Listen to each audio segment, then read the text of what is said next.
मंत्री जी, सेनापति से कहिए आज हम अपने पुत्र के साथ शिकार पे जाएंगे।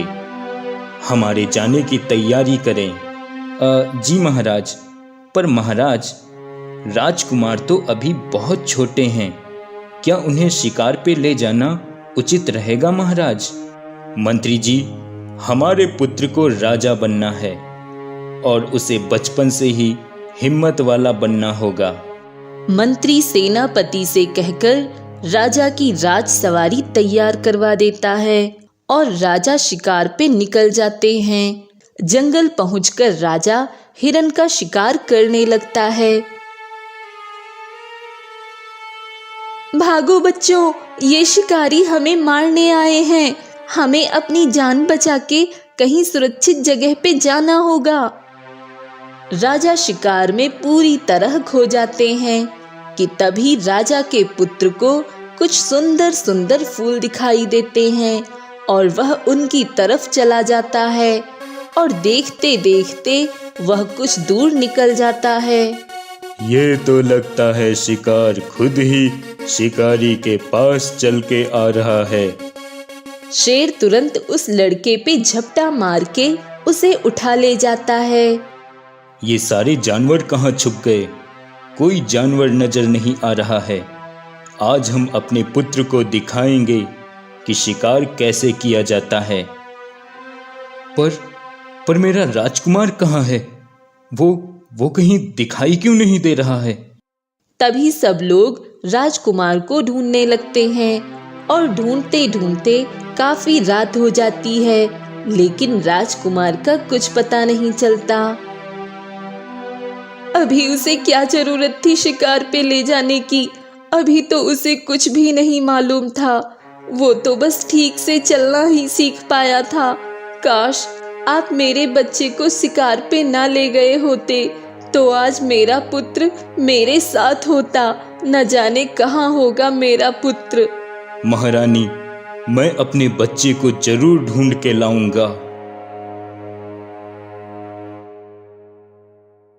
अरे आज क्या हो रहा है? आज शिकार खुद ही चल के मेरे पास आ रहे हैं और वो भी इतनी बड़ी हिरन। इसे खाकर तो मजा ही आ जाएगा। क्यों ना मैं पहले इस हिरन का ही शिकार कर लूं। ये बच्चा तो छोटा है, इससे मेरा तो पेट भी नहीं भर सकेगा। अब शेर उस हिरन का शिकार करने चला जाता है।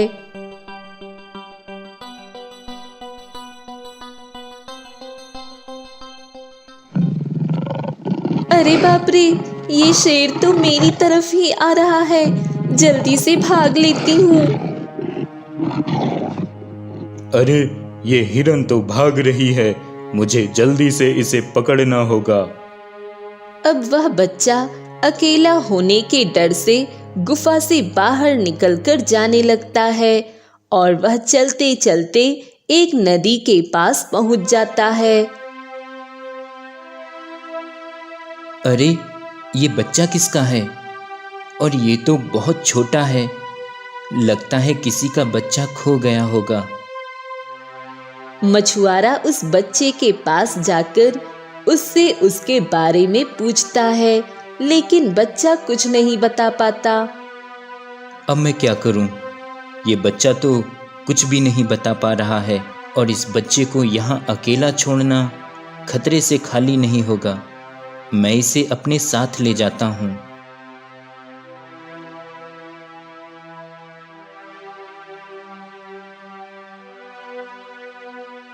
अरे आप ये बच्चा किसका ले आए?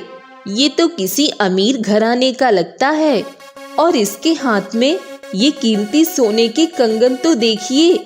आप ये किसका बच्चा ले आए हैं जी? कहीं हम किसी मुसीबत में ना पड़ जाएं। भाग्यवान, भला मैं क्या करता।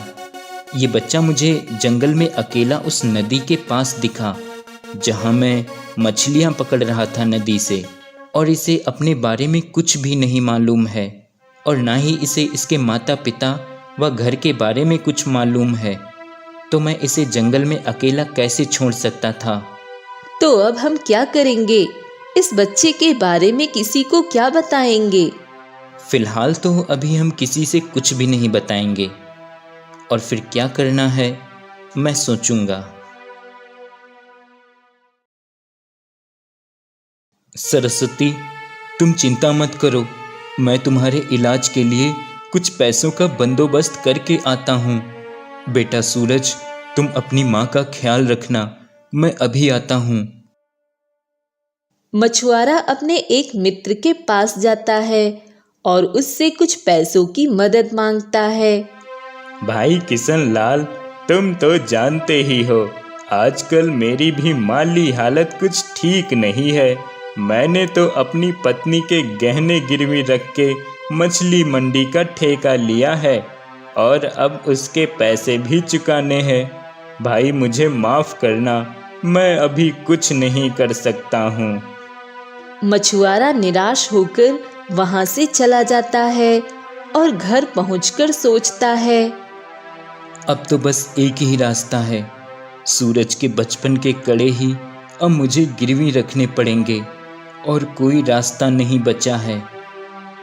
यह सोचकर किशन लाल मछुआरा वो कड़े लेकर निकल जाता है।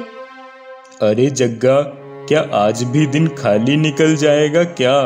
अभी तक कोई मुर्गा ही नहीं फंसा। पकिया भाई, लगता है भगवान ने सुन ली। वो देख, एक मुर्गा इधर ही चला आ रहा है। चल देखते हैं, उसके पास कुछ न कुछ तो माल होगा ही।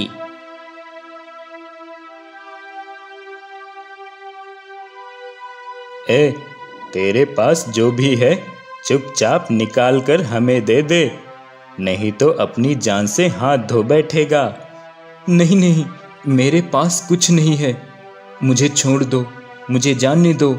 मेरी पत्नी बीमार है, मुझे उसका इलाज कराना है, मुझे जाने दो।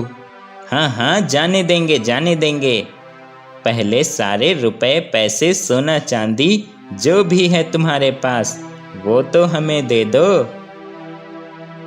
मेरे पास कुछ भी नहीं है, मैं तो पास के गांव में जा रहा हूँ काम की तलाश में, मुझे छोड़ दो, मुझे जाने दो। लगता है ऐसे नहीं मानेगा तू, अब मुझे ही कुछ करना पड़ेगा।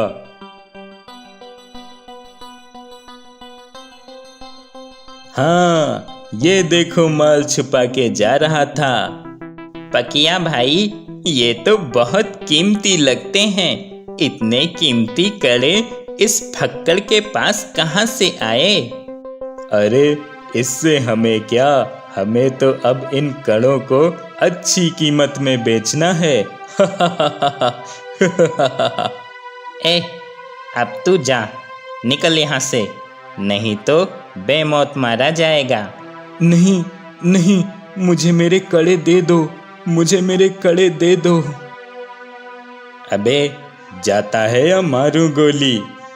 किशन लाल डर के वहां से चला जाता है। उधर दोनों लुटेरे बहुत खुश होते हैं। तभी वहां अचानक शेर आ जाता है। अरे ये क्या, ये शेर तो इधर ही आ रहा है, अब क्या करें? अरे पकिया, भाग जल्दी यहाँ से, नहीं तो ये शेर हमें अपना निवाला बना डालेगा। अब दोनों लुटेरे वहां से भागने लगते हैं कि तभी उनके हाथ से कड़े छूटकर वहीं गिर जाते हैं। किशन लाल घर पहुंचकर निराशा से बैठ जाता है। पिताजी, आप पैसे ले आए? नहीं बेटा, पैसे नहीं मिले। किशन लाल सूरज को सारी बात बताता है।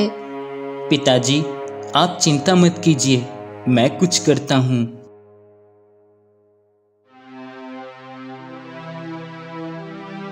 सूरज पैसों के बंदोबस्त के लिए इधर उधर भटकने लगता है।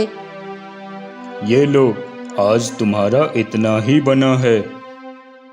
अरे, ये सेठ उन लोगों को पैसे दे रहा है, क्यों ना मैं भी इस सेठ से कुछ पैसे ले लूं, बदले में कोई काम कहेगा तो मैं कर दूंगा। सूरज सेठ के पास जाकर कुछ पैसे मांगता है। अरे कौन हो भाई, मैं तुम्हें पैसे क्यों दे दूं? मैं यहाँ कोई खैरात बांट रहा हूँ क्या? चलो जाओ यहाँ से, कोई पैसे नहीं हैं। सेठ जी, मुझे पैसों की बहुत ज़रूरत है। आप मुझे कुछ पैसे दे दें, बदले में मैं आपका सारा काम कर दूंगा। अरे नहीं नहीं, मेरे पास कोई काम नहीं है, तुम जाओ यहाँ से। जिसको देखो वो पैसे मांगने चला आता है, जैसे कि इस राज्य का राजा मैं ही हूँ जो सबको पैसे देता फिरूं। इसका मतलब अगर मैं इस राज्य के राजा के पास जाऊं तो वो मुझे पैसे जरूर दे देंगे। सूरज तुरंत राजा के पास जाता है। महाराज की जय हो। महाराज, मैं एक गरीब मछुआरे का बेटा हूँ और मेरी माँ की तबीयत बहुत खराब है। उनके इलाज के पैसे नहीं हैं हमारे पास। कृपया आप मेरी कुछ मदद करें। बदले में आप मुझे जो भी काम देंगे मैं वो करने को तैयार हूँ। मंत्री जी, हमारे पास न जाने कितने लोग आए मदद मांगने और पैसे मांगने के लिए, लेकिन किसी ने भी ये नहीं कहा कि वो उन पैसों को लौटाएंगे या वो उन पैसों के बदले कोई काम कर लेंगे। सब ने पैसे लिए और चलते बने, लेकिन पहली बार किसी ने कहा है कि पैसों के बदले वो कोई काम कर लेगा। मुझे इस लड़के की नीयत अच्छी लगी। मंत्री जी, इस लड़के को जितने पैसे चाहिए उतने पैसे दे दिए जाएं और हम आज से तुम्हें अपने महल में चौकीदारी का काम देते हैं। उम्मीद है तुम उसे अच्छे से करोगे। जी महाराज, मैं पूरी ईमानदारी से अपना काम करूँगा। सूरज पैसे लेकर अपने घर चला जाता है। बेटा सूरज, तू इतने पैसे कहाँ से लाया? पिताजी, ये पैसे मुझे राजा साहब ने दिए हैं माँ के इलाज के लिए। और हाँ, उन्होंने मुझे राजमहल में चौकीदारी का कार्य भी दिया है। पिताजी, आप माँ का इलाज अच्छे से करवाइए। अब इतने पैसों में माँ बिल्कुल ठीक हो जाएंगी।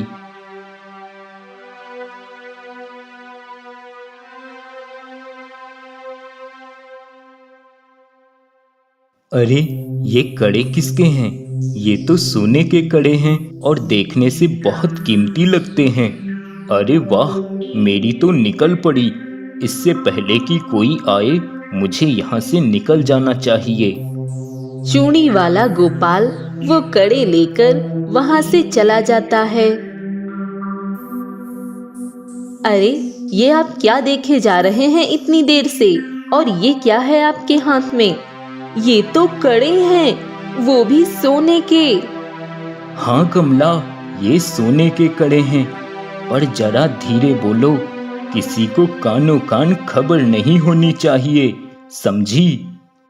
पर ये आपको मिले कहाँ? ये तो बहुत सुंदर कड़े हैं और इनकी तो बहुत कीमत होगी। कमला, अब हमारे गरीबी के दिन तो जाने वाले हैं। अब तो हम भी सेठ बनने वाले हैं। गोपाल उन कड़ों को पाकर बहुत खुश हो जाता है और वह रात भर सो भी नहीं पाता। और अगली सुबह ही वह सोनार की दुकान पे वह कड़े लेकर बेचने चला जाता है। ये कड़े तुम्हें कहाँ से मिले? सेठ जी, ये कड़े हमें हमारे पुरखों ने दिए थे, तब से रखे हैं हमारे पास। अब सोचा इन्हें बेचकर कुछ पैसों का कोई काम धंधा शुरू कर लूं। ठीक है, तुम ये कड़े यहीं छोड़ दो, हम तुम्हें कल इसकी कीमत देंगे। क्या? कल? पर आज क्यों नहीं सेठ जी? अगर आज ही दे देते तो ज़्यादा सही रहता। मुझे पैसों का बहुत ज़रूरी काम है। देखो, ये कड़े शुद्ध सोने के हैं या नहीं, ये भी पता लगाना पड़ेगा, जो कि हमारे पुराने जानकार ही बता पाएंगे। फिर इनकी कीमत क्या होगी यह भी वही तय करेंगे। तो तुम कल आ जाना। ठीक है सेठ जी, पर कल पैसे मिल तो जाएंगे ना? हाँ हाँ, कल पैसे मिल जाएंगे तुम्हें। अच्छा फिर ठीक है, मैं चलता हूँ। कल आता हूँ। वो तो तुझे कल ही पता चलेगा कि तुझे कल क्या मिलेगा।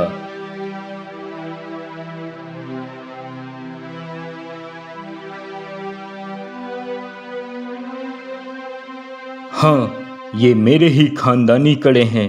और ये कड़े तो मेरे पुत्र के हाथों में थे जब वो मुझसे बिछड़ गया था। किसके पास थे ये कड़े? उस व्यक्ति को मेरे सामने लाया जाए। सुनार राजा को सारी बात बताता है और राजा अगले दिन अपने 2 सैनिक उस सुनार की दुकान पर तैनात करवा देता है।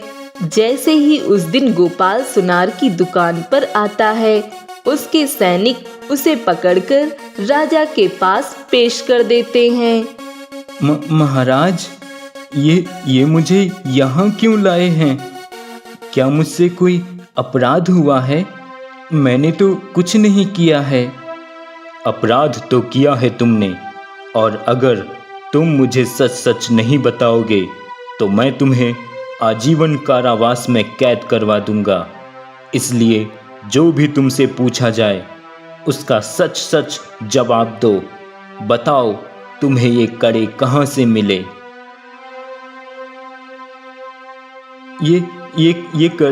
ये कड़े तो मैंने सुनार को दिए थे, लेकिन ये आपको कैसे मिले?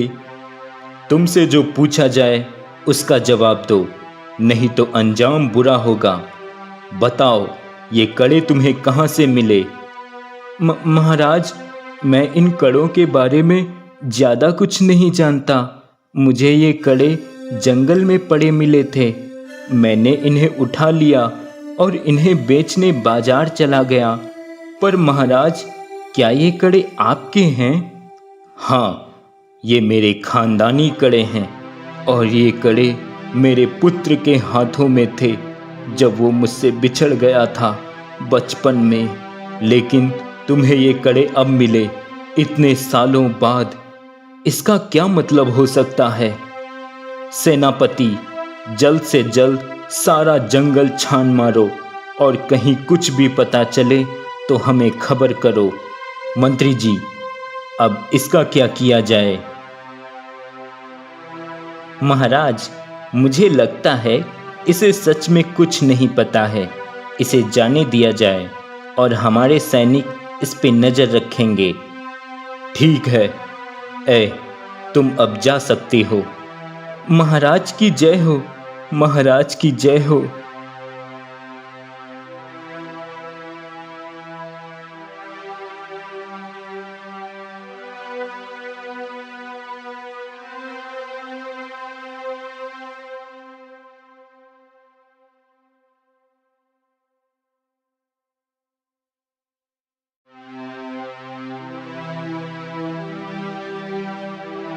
कितनी बार मैंने पूरा जंगल ढूंढवाया, पर मेरा पुत्र इतने साल हो गए, कुछ पता नहीं चला। महाराज, आप चिंता ना करें। अगर राजकुमार सुरक्षित होंगे तो वो आपको जरूर मिलेंगे। राजा दिन पर दिन निराश रहने लगता है और देखते देखते राजा की तबीयत बहुत खराब हो जाती है और वह बिस्तर से भी नहीं उठ पाते। मंत्री जी, महाराज की हालत बहुत गंभीर है और वह बहुत कमजोर हो गए हैं। और तो और, अब मेरी दवाइयाँ भी कुछ नहीं कर सकेंगी। पर महाराज को अगर बचाना है तो उसका एक उपाय है। क्या उपाय है वैद्य जी? मंत्री जी, अगर कोई गगन घाटी पहाड़ी के उस पार की उस काली नदी को पार करके वहां लगी वो लाल जड़ी बूटी ले आए तो महाराज बिल्कुल पहले जैसे ही स्वस्थ हो सकते हैं। क्योंकि मेरे गुरुजी ने मुझे बताया था कि वो लाल जड़ी बूटी बहुत ही कारगर जड़ी बूटी है और वह किसी को भी पिलाने से उसकी सारी बीमारियां ठीक कर सकती है। पर वैद्य जी, उस जड़ी बूटी तक भला पहुंचेगा कौन? तभी वहां सूरज आ जाता है और वैद्य जी से उस जगह के बारे में पूछता है। वैद्य जी, आप मुझे बताइए, मैं जाऊंगा वहाँ, मैं लाऊंगा वो लाल जड़ी बूटी। पर बेटा, वहाँ जाना खतरे से खाली नहीं। वहाँ से जल्दी कोई वापस नहीं लौट पाता है, क्योंकि वो काली नदी का पानी बहुत खतरनाक है। अगर उस काली नदी का पानी जरा भी तुम्हारे शरीर पे लग गया तो तुम्हारा बच पाना नामुमकिन है, क्योंकि उस पानी में बहुत जहर है। वैद्य जी, आप उसकी चिंता मत कीजिए, आप बस मुझे उस जगह का पता बताइए। तभी वैद्य जी सूरज को उस जगह का पता बता देते हैं और सूरज उस लाल जड़ी बूटी को लाने निकल जाता है। हाँ, मुझे लगता है अब कहीं रुककर थोड़ा आराम कर लेना चाहिए। चलते चलते बहुत थकान हो रही है। सूरज कुछ दूर आगे जंगल में निकल जाता है और वहाँ उसे एक घने पेड़ की छांव दिखाई देती है। अरे वाह, कितना घना पेड़ है। यहाँ थोड़ा रुककर आराम कर लेता हूँ।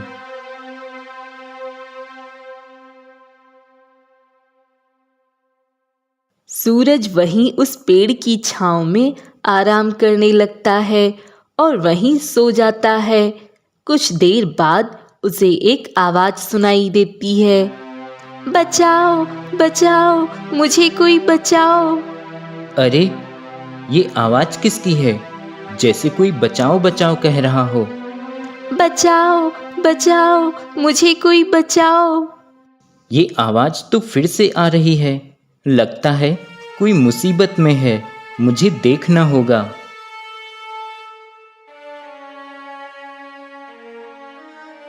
सूरज अब उस आवाज को ढूंढते हुए जंगल में आगे निकल जाता है कि तभी उसकी नज़र एक छोटी सी चिड़िया पे जाती है जो एक दुष्ट जादूगर के जाल में फंसी होती है। इसका मतलब ये चिड़िया ही बचाओ बचाओ कह रही थी।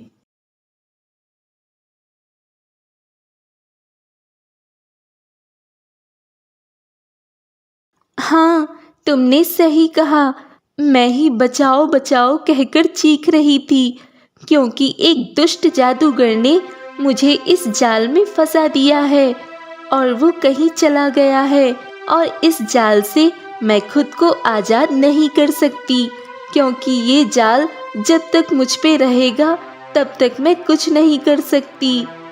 पर मैं इस जाल को तो हटा सकता हूँ ना?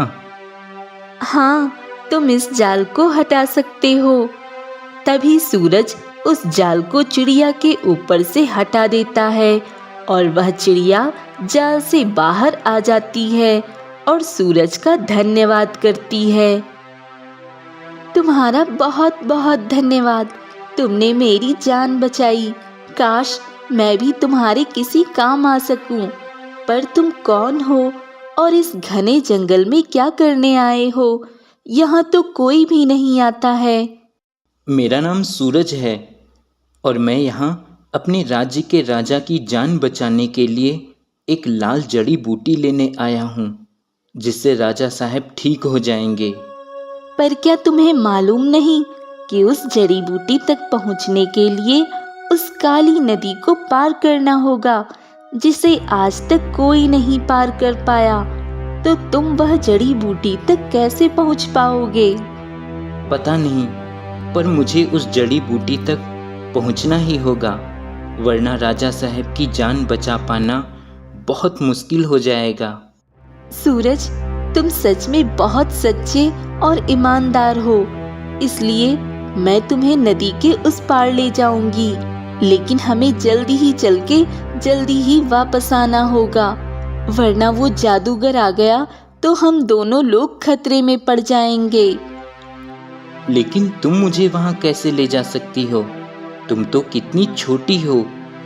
हाँ, मैं छोटी तो हूँ, पर मैं जितनी चाहूँ उतनी बड़ी हो सकती हूँ, क्योंकि मुझे वरदान प्राप्त है और मैं एक जादुई चिड़िया हूँ और मुझे ये शक्तियाँ मेरे गुरुदेव जी से प्राप्त हुई हैं।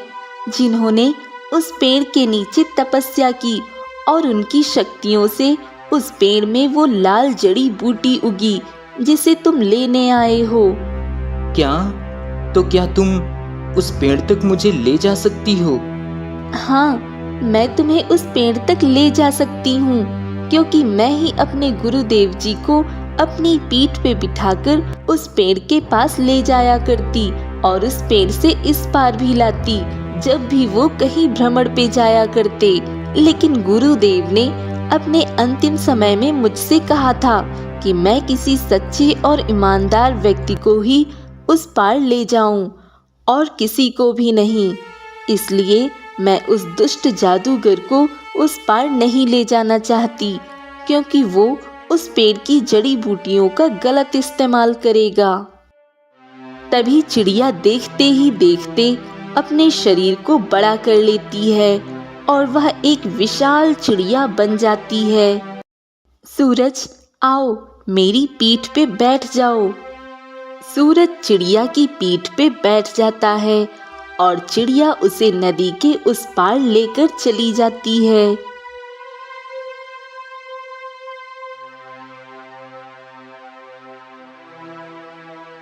सूरज, यही है वो लाल जड़ी बूटी का पेड़। अब तुम जल्दी से जड़ी बूटी तोड़ लो।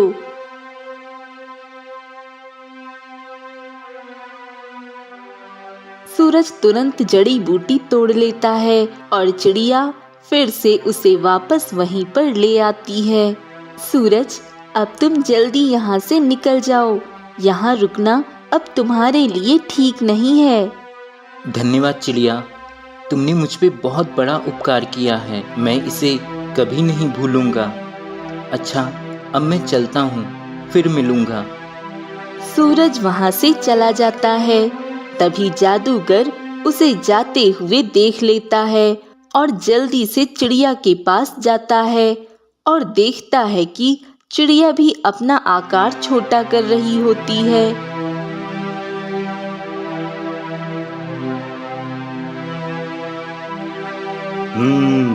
इसका मतलब इस चिड़िया ने उस लड़के को उस जड़ी बूटी तक पहुंचाया है और वह उस जड़ी बूटी के बारे में जान चुका है। अब उस लड़के का भी कुछ करना पड़ेगा। सूरज वह जड़ी बूटी राजा को दे देता है और राजा वह जड़ी बूटी पी लेता है और सूरज अब अपने घर की ओर निकल जाता है।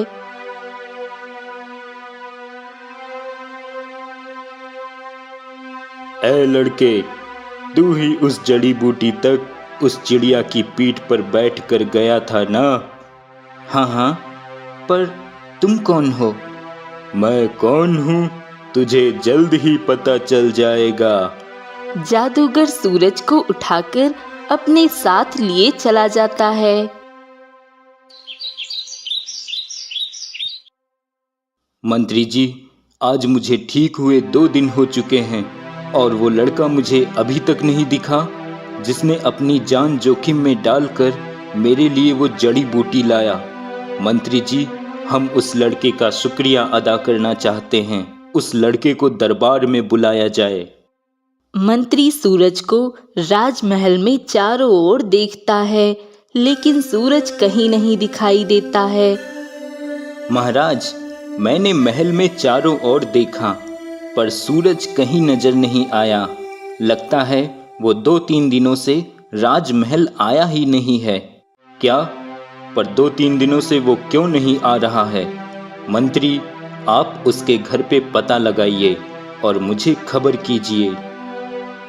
मंत्री तुरंत 2 सैनिकों को सूरज के घर जाने का आदेश देता है और 2 सैनिक सूरज के घर का पता लगाते हुए उसके घर पहुंच जाते हैं।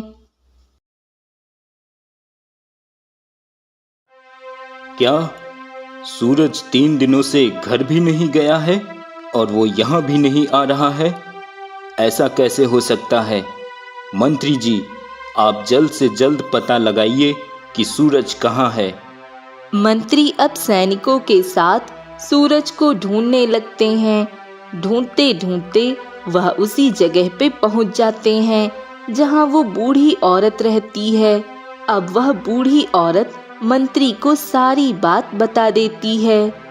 क्या कोई सूरज को अपने घोड़े पे उठाकर जंगल की ओर लिए चला गया था?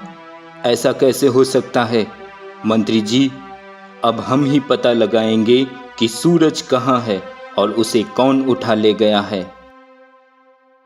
अब राजा और सेनापति और मंत्री तीनों घोड़े पे सवार होकर जंगल की ओर चले जाते हैं। चलते चलते उन्हें एक गुफा दिखाई देती है, जहाँ एक घोड़ा खड़ा होता है। मंत्री जी, ये घोड़ा यहाँ क्यों खड़ा है? लगता है कोई इस गुफा के अंदर है। हमें अंदर जाकर देखना होगा। तभी तीनों लोग उस गुफा के अंदर चले जाते हैं और देखते हैं कि गुफा में सूरज एक बड़े से लोहे के जाल में कैद है। ऐ लड़के, मैं तुझसे आखिरी बार कह रहा हूँ, उस चिड़िया से कहो मुझे उस पेड़ तक ले जाए, वरना मैं तुम्हें कभी आजाद नहीं करूँगा। ऐ दुष्ट जादूगर, ऐसे कैसे नहीं आजाद करेगा? मैं देखता हूँ तू क्या करेगा। तभी राजा का सेनापति जाकर जादूगर पे हमला करने वाला होता है कि तभी जादूगर अपनी शक्तियों से उसे एक जाल में कैद कर देता है। मुझे मारेगा? मुझे कोई नहीं मार सकता। तभी मंत्री जादूगर की ओर बढ़ता है। तभी जादूगर मंत्री को भी कैद कर देता है। तुम लोग मेरा कुछ नहीं बिगाड़ सकते। मेरी शक्तियों के आगे तुम लोग बेबस हो। दुष्ट जादूगर, इन सभी को आजाद कर दे, नहीं तो तू बहुत पछताएगा। अच्छा, मैं पछताऊंगा। अब तुझे भी इन सब के साथ कैद कर देता हूँ राजा साहेब। जादूगर राजा पे अपनी शक्ति का प्रहार करता है, लेकिन राजा पे कोई असर नहीं होता। हाँ, मेरी शक्तियाँ काम क्यों नहीं कर रही? ऐसा कैसे हो सकता है? जादूगर फिर से कोशिश करता है, लेकिन उसकी शक्तियाँ राजा पे कोई असर नहीं करती। ऐसा कैसे हो सकता है? मेरी शक्तियाँ राजा को छू भी नहीं पा रही। महाराज, इस दुष्ट जादूगर की शक्तियाँ आपका कुछ नहीं कर पा रही हैं, क्योंकि आपने वो लाल जड़ी बूटी पी हुई है। उस जड़ी बूटी में बहुत शक्ति है और आप भी अब बहुत शक्तिशाली हैं। महाराज, आप उन शक्तियों को बाहर निकालने की कोशिश करें। तभी राजा शक्तियों का प्रहार करने की कोशिश करता है और राजा की शक्ति से जादूगर एक पत्थर की मूर्ति बन जाता है। दुष्ट जादूगर, देख तेरे अहंकार ने तेरे साथ क्या किया। अब तू हमेशा के लिए पत्थर ही बनकर रहे। अब राजा सूरज, मंत्री और सेनापति को भी जाल से आजाद कर देता है और सभी लोग राजमहल चले जाते हैं, जहां सूरज के माता पिता सूरज का इंतजार कर रहे होते हैं। पिताजी, माँ, आप दोनों यहाँ? हाँ बेटा, कहाँ चला गया था तू? हम दोनों को बहुत चिंता हो रही थी, इसलिए हम यहाँ चले आए तुम्हारा पता लगाने।